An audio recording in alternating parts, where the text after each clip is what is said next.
courtroom at Fort Campbell was packed. Every seat was taken. Soldiers stood along the back wall, arms crossed, faces hard. This was the trial everyone had been waiting for. The case of Private First Class Marcus Thompson, the soldier who had gone AWOL and refused to explain why. Marcus sat at the defendant's table, his wrists in chains, his eyes fixed on a spot on the wall. He was 22 years old, with close-cropped black hair, and a face that might have been handsome if it wasn't covered in half-healed scratches and bruises. Dark circles hung under his eyes like he hadn't slept in weeks. His uniform was clean. They had given him a fresh one for the trial, but it hung loose on his frame, like he had lost weight he couldn't afford to lose. The military judge, Colonel Patricia Warren, called the court to order. She was a stern woman in her 50s, known for running a tight courtroom and having zero tolerance for excuses. "This court-martial is now in session," she announced. "The accused, Private First Class Marcus Thompson, is charged with absence without leave, dereliction of duty,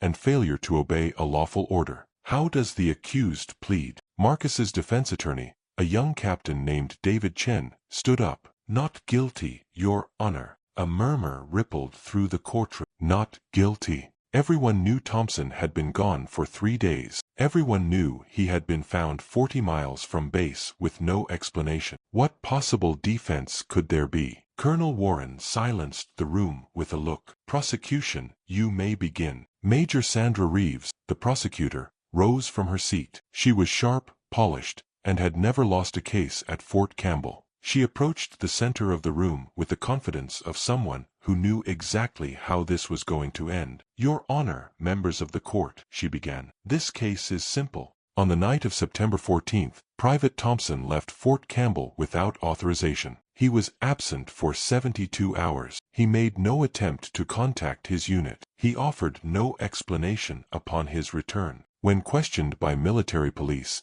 he refused to speak. When questioned by his commanding officer, he refused to speak. He has maintained his silence ever since." She turned to look at Marcus, who didn't react. "The accused is not a victim. He is not a hero. He is a soldier who abandoned his post and his brothers in arms without a word. The prosecution will prove, beyond any doubt, that Private Thompson is guilty of all charges." She returned to her seat. Colonel Warren turned to Captain Chen. "Defense, your opening statement." Chen stood slowly. He was younger than Reeves, less experienced, and visibly nervous. But there was something in his eyes, a flicker of something that looked almost like hope. "Your Honor, the defense will show that Private Thompson's actions, while technically in violation of military regulations, were taken for reasons that this court cannot ignore. We ask only that the court hear the full story before passing judgment." "And will the accused be testifying?" Chen glanced at Marcus, who gave an almost imperceptible shake of his head. "No, Your Honor, but we have a witness who will explain everything."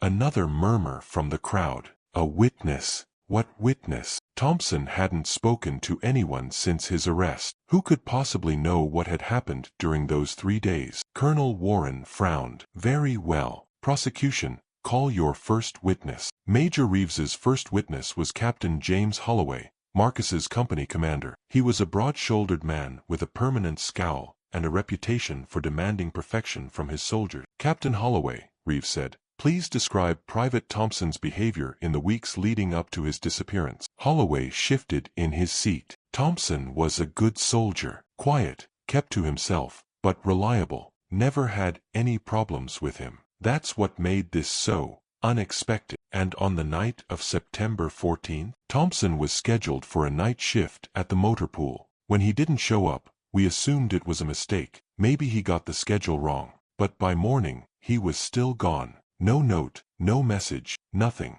We reported him AWOL by noon." What happened next? MPs searched the base, then expanded to the surrounding area. "We found his personal vehicle abandoned on a back road about 20 miles out. Keys still in the ignition. No sign of struggle. It was like he just walked away." Reeves nodded. "And when he was finally located?" Holloway's jaw tightened. 72 hours later. He was found by a state trooper walking along Highway 41, about 40 miles from base. He was in bad shape, dehydrated, exhausted, covered in cuts and scratches. His uniform was torn. He looked like he'd been through hell. Did he offer any explanation? No. Not a word. The trooper tried to question him. MPs tried. I tried. Holloway looked at Marcus with a mix of frustration and confusion. He just sat there, silent, like he wasn't even in the room. Did you form any opinion as to why he went AWOL? Captain Chin jumped to his feet. Objection. Speculation. Sustained, Colonel Warren said.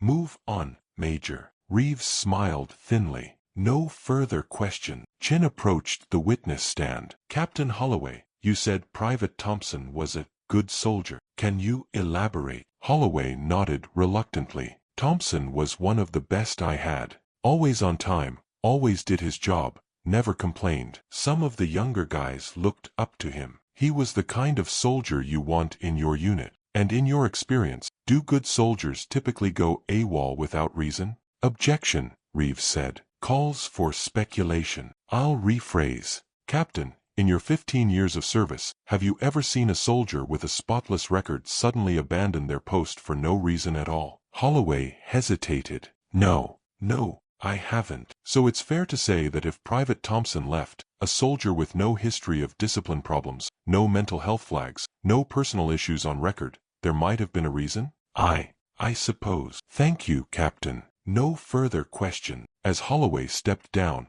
Marcus continued to stare at the wall. His face revealed nothing. Whatever had happened during those 3 days, he was determined to keep it buried. But someone else wasn't. The prosecution called 3 more witnesses that morning. A sergeant from the motor pool who described the chaos when Thompson didn't show up. An MP who detailed the search operation. A military psychologist who had attempted, and failed, to get Thompson to speak during his detention. Each witness painted the same picture.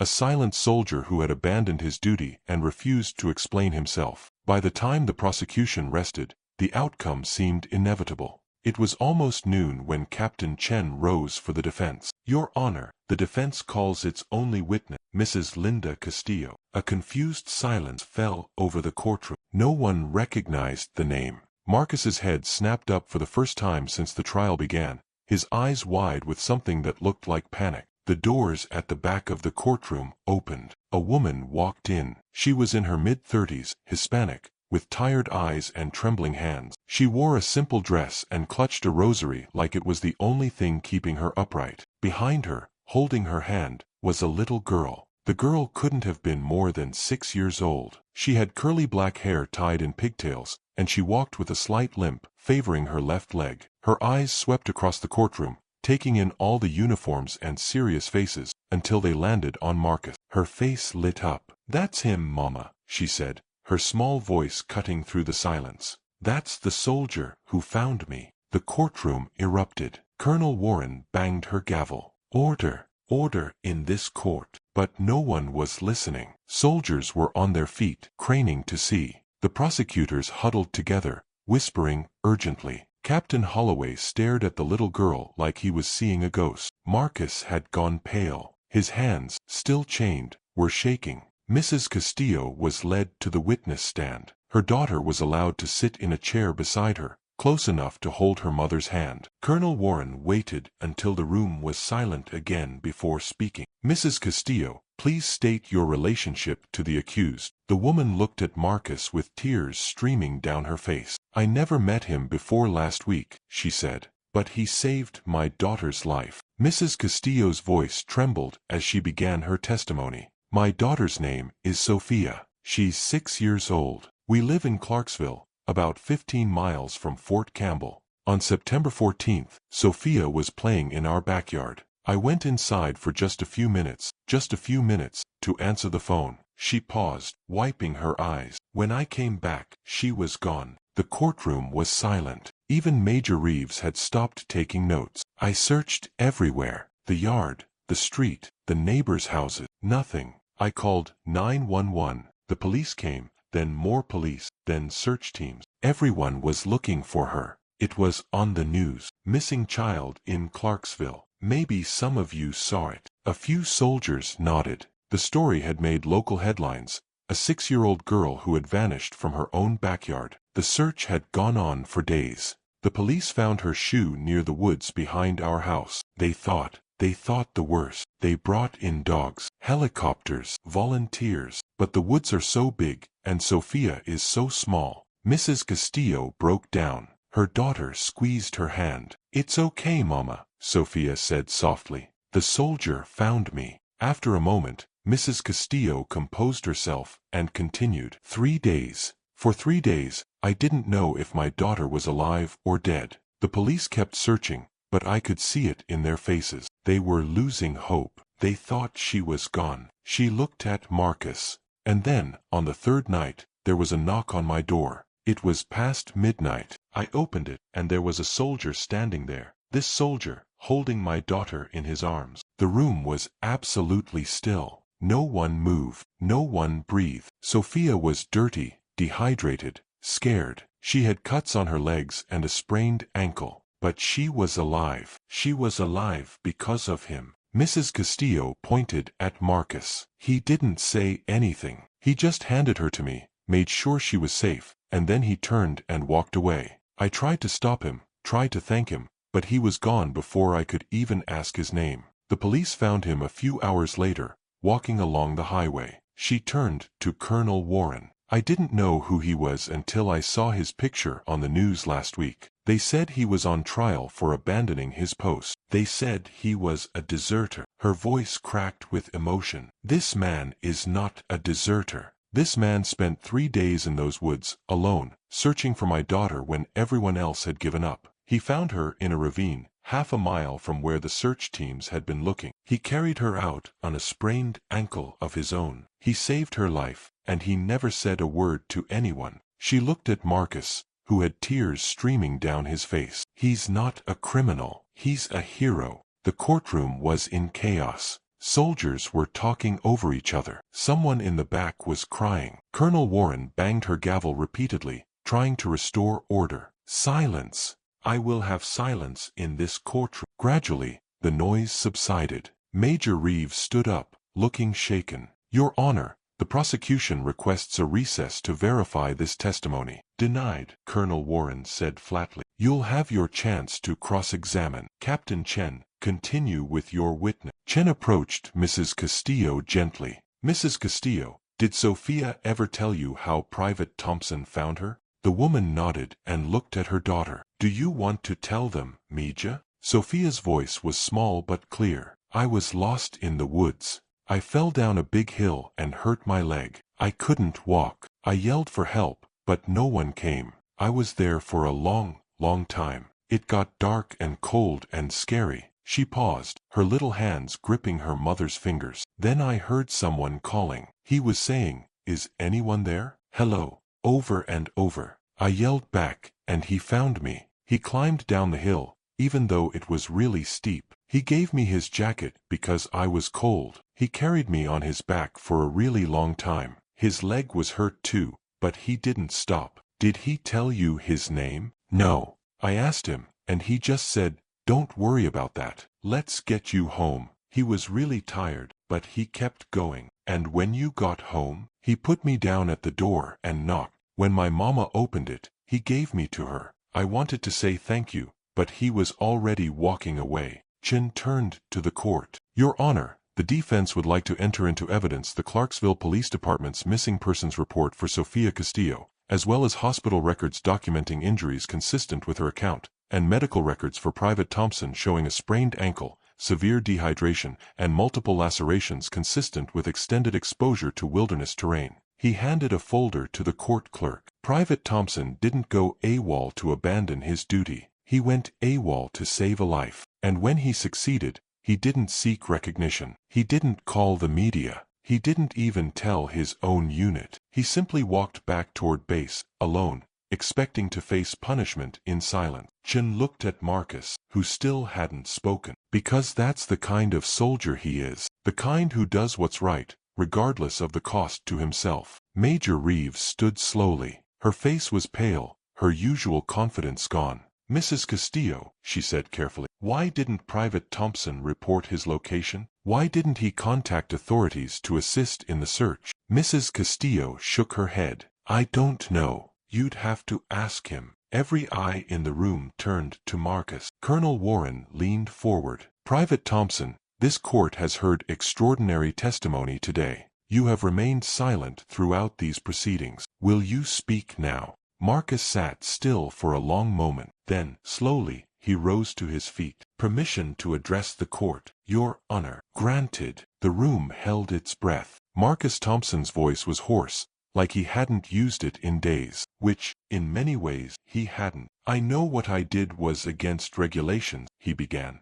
I know I should have reported my location. I know I should have contacted the police, or the army, or someone, but there wasn't time. He paused, gathering his thoughts. That night, September 14th, I was driving back to base after visiting my mother in Nashville. I passed through Clarksville and saw the police lights, the search teams, the news vans. I stopped to see what was happening. Someone told me a little girl had gone missing. His hands, still chained, clenched into fists. I've done search and rescue training. Before I enlisted, I worked summers as a wilderness guide in the Smokies. I know how to track, how to read terrain, how to survive in the woods. When I heard they hadn't found her after 2 days, I knew time was running out. He looked at Mrs. Castillo, then at Sophia. The search teams were focused on the wrong area. I could see it on the news. They were searching north of the neighborhood, but the ground slopes south toward the ravines. If a child wandered off and got disoriented, she would have gone downhill, not up. So you went looking yourself? Colonel Warren asked. Yes, ma'am. I didn't plan to be gone for 3 days. I thought I'd search for a few hours, maybe find something the teams missed. But once I got into those woods, I couldn't stop. I knew she was out there. I could feel it. Why didn't you contact anyone? Marcus's jaw tightened. I tried, ma'am. First night, I called 911 and told them I thought the search was focused on the wrong area. They said they'd pass it along. Nothing changed. Second day, I called the tip line and gave them specific coordinates. They said they'd send someone. No one came. He looked down at his chained hands. I know how that sounds. I know it sounds like an excuse, but I was there, in those woods, and I could hear helicopters searching miles away from where she actually was. I couldn't leave. I couldn't just go back to base and hope someone else would find her. So you kept searching alone? Yes, ma'am. For 3 days and 3 nights. I ran out of water on the second day, twisted my ankle on a rock the second night, but I kept going. And on the third night, I heard her. His voice cracked. She was crying. Just this tiny sound, so faint I almost missed it. She was at the bottom of a ravine, maybe 30 feet down. She had fallen and couldn't climb out. I don't know how long she had been there. He looked at Sophia, his eyes glistening. I climbed down to her, gave her my jacket, put her on my back and climbed out. It took 4 hours to get back to the road. My ankle was shot by then. I could barely walk, but she was so brave. She didn't complain once. And when you reached her home? I just wanted to make sure she was safe. That's all that mattered. I didn't want recognition. I didn't want medals. I just wanted her to be with her mother. He turned to face the court. I knew there would be consequences. I knew I'd be charged with AWOL. I accepted that. Some things are more important than regulations. Some things are more important than your career. He looked at Sophia one last time. She's more important. The courtroom was silent for a long moment after Marcus finished speaking. Colonel Warren removed her glasses and rubbed her eyes. When she spoke, her voice was softer than it had been all day. Private Thompson, why didn't you explain any of this when you were arrested? Why did you remain silent for 2 weeks? Marcus hesitated. Because it wasn't about me, ma'am. I didn't save Sophia to get out of trouble. I saved her because it was the right thing to do. If I had told everyone what happened, it would have become about me, the soldier who broke the rules but had a good excuse. I didn't want that. I just wanted to face whatever consequences came and move on. You were willing to go to prison to avoid taking credit? Yes, ma'am. Warren shook her head slowly. That is either the most noble thing I've ever heard, or the most stubborn. Probably both, ma'am. A few people in the courtroom laughed, a release of tension after hours of emotional testimony. Even Warren's lips twitched. Major Reeves stood.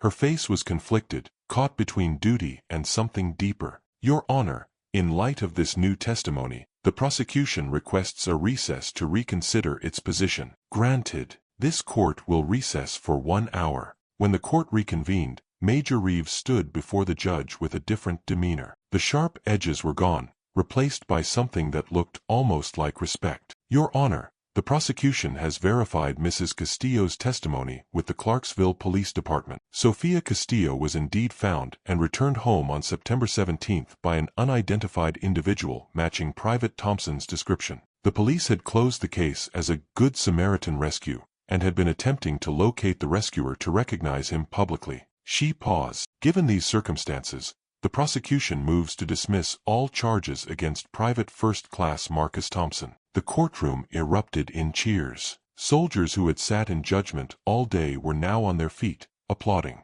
Captain Holloway, who had called Marcus a disgrace just hours ago, was wiping his eyes. Colonel Warren banged her gavel, but there was a smile on her face. The motion is granted. All charges against Private Thompson are hereby dismissed. Private Thompson, you are free to go. The chains were removed from Marcus's wrist. He stood there, rubbing the marks they had left, looking overwhelmed. Sophia broke away from her mother and ran toward him. Before anyone could stop her, she threw her arms around his legs. "Thank you for finding me," she said. Marcus knelt down, his eyes red, and hugged her back. "Thank you for being brave," he whispered. Mrs. Castillo followed, pulling Marcus into an embrace. "Thank you, thank you. God bless you." Around them, soldiers lined up to shake his hand. Captain Holloway was first. "Thompson, He couldn't finish. He just gripped Marcus's hand and nodded, his eyes saying what his voice couldn't. Captain Chen patted Marcus on the back. "I told you we had a witness." Marcus laughed, the first time he had laughed in weeks. "You could have warned me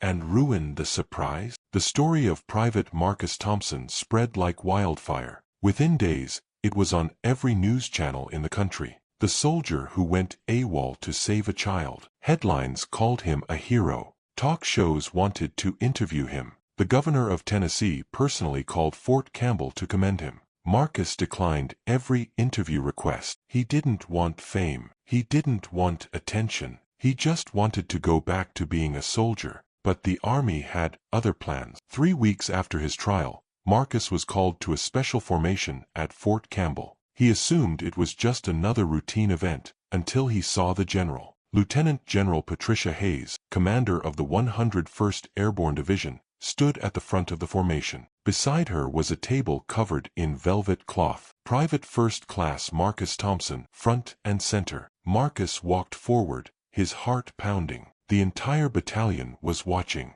General Hayes addressed the formation. 3 weeks ago, many of you sat in a courtroom, prepared to see one of your brothers convicted and imprisoned. You believed he was a deserter, a coward, a man who had abandoned his duty. She paused. You were wrong. We were all wrong. She turned to Marcus. Private Thompson didn't abandon his duty. He fulfilled it. Not the duty written in regulation, but the duty that every soldier carries in their heart. The duty to protect the innocent. The duty to save lives. The duty to do what's right, even when it costs you everything. She lifted the velvet cloth, revealing a medal on a red, white, and blue ribbon. Private Thompson, it is my honor to present you with the Soldier's Medal, awarded for heroism not involving conflict with an enemy. Your actions saved the life of Sophia Castillo and brought honor to this uniform and everyone who wears it. She pinned the medal to his chest. This country is proud of you, soldier. This army is proud of you,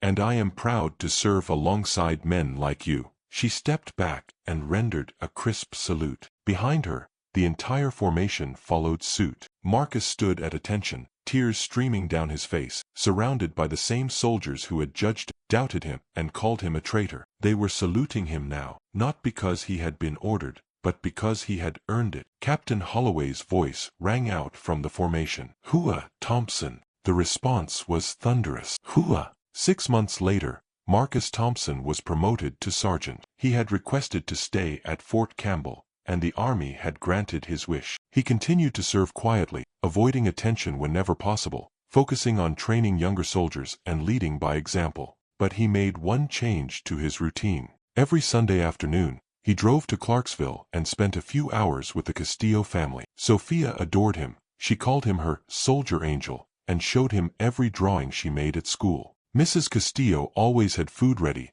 always had stories to share, always had tears in her eyes when she hugged him goodbye. One Sunday, Sophia asked him a question that had been bothering her for months. "Mr. Marcus, why didn't you tell anyone you saved me? Didn't you want people to know?" Marcus thought about it for a moment. "You know how in the movies, superheroes always save people and then fly away before anyone can thank them?" Sophia nodded eagerly. "That's because real heroes don't do it for the thank yous. They do it because it's the right thing to do. When I found you in those woods, I wasn't thinking about medals or being famous. I was just thinking about getting you home to your mom. So you're like a superhero?" Marcus laughed. "I'm just a soldier, Sophia. But soldiers and superheroes have one thing in common." "What's that?" "We protect people. That's our job. And sometimes that means doing things that are hard or scary or that get us in trouble. But we do them anyway, because some things are more important than rules." Sophia hugged him tight. "I'm glad you broke the rules, Mr. Marcus." He hugged her back, his heart full. "Me too, Sophia. Me too."